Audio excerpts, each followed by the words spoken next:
Chavara block പഞ്ചായത്തിൽ പോഷകത്തോട്ട പരിശീലന പരിപാടി സംഘടിപ്പിച്ചു. പോഷക സമൃദ്ധി മിഷന്റെ ഭാഗമായാണ് പരിശീലനം നടത്തിയത്. ജനകീയാസൂത്രണ പദ്ധതിയിൽ ഉൾപ്പെടുത്തിയാണ് ചവറ ബ്ലോക്ക് പഞ്ചായത്തിൽ പോഷകത്തോട്ടം പരിശീലന പരിപാടി സംഘടിപ്പിച്ചത്. പോഷക സമൃദ്ധി മിഷന്റെ ഭാഗമായായിരുന്നു പരിശീലനം. ചവറ ബ്ലോക്ക് പഞ്ചായത്ത് ഹാളിലാണ് പരിപാടി സംഘടിപ്പിച്ചത്. ചവറ ബ്ലോക്ക് പഞ്ചായത്ത് പ്രസിഡന്റ് സന്തോഷ് തുപ്പാശ്ശേരി ഉദ്ഘാടനം ചെയ്തു.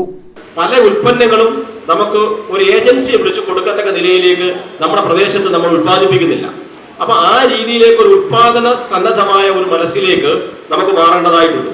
ഇപ്പോ എല്ലാവരും ഓണക്കാല ചന്തയും ഞാറ്റുകാല ചന്തയും ഒക്കെ ആരംഭിക്കുകയാണ്. ഒരു കാലഘട്ടത്തിൽ ആ പ്രായോഗിക പരിജ്ഞാനത്തിന്റെ അടിസ്ഥാനത്തിൽ നമ്മുടെ പൂർവികർ ലാഭകരമെന്ന നിലയിൽ ചെയ്തുകൊണ്ടിരുന്ന കൃഷി ഇന്ന് പലപ്പോഴും നഷ്ടം എന്ന നിലയിലേക്ക്, സാമ്പത്തിക നഷ്ടം എന്ന നിലയിലേക്കാണ് മാറാറുള്ളത്.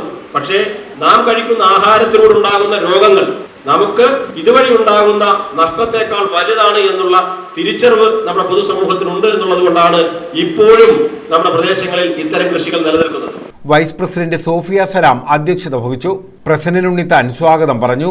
ബ്ലോക്ക് പഞ്ചായത്ത് അംഗങ്ങളായ Jose Vimalraj, Nisha Sudheesh, Sajji Anil, Joy Antony, C Ratheesh, Seenath, Panmana grama panchayat vice president Panmana Balakrishnan, Thekkumbhagam grama panchayat vice president Prabhakaran Pillai, block panchayat secretary Premshankar, associate professor doctor M Lekha, Chavara agriculture assistant director Sonal Saleem, കൃഷി ഓഫീസർമാർ, CDS അംഗങ്ങൾ, ജനപ്രതിനിധികൾ, ഉദ്യോഗസ്ഥർ തുടങ്ങിയവർ പങ്കെടുത്തു. പോഷക സമൃദ്ധി മിഷന്റെ ഭാഗമായിട്ടാണ് നമ്മൾ ഈ പദ്ധതി നടപ്പിലാക്കുന്നത്. പ്രധാനമായിട്ടും നമ്മുടെ സുരക്ഷിത ഭക്ഷണം ഒക്കെ കേൾക്കുന്നുണ്ടെങ്കിലും പോഷക സമൃദ്ധമായിട്ടുള്ള ഭക്ഷണമാണോ നമ്മൾ ദൈനംദിന ജീവിതത്തിൽ കഴിക്കുന്നതെന്നുള്ളത് നമ്മളൊന്ന് ഉറപ്പാക്കണം.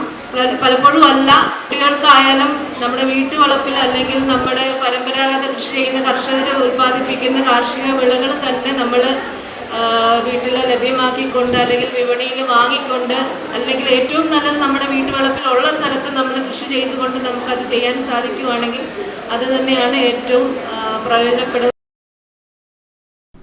News bureau, Chavara.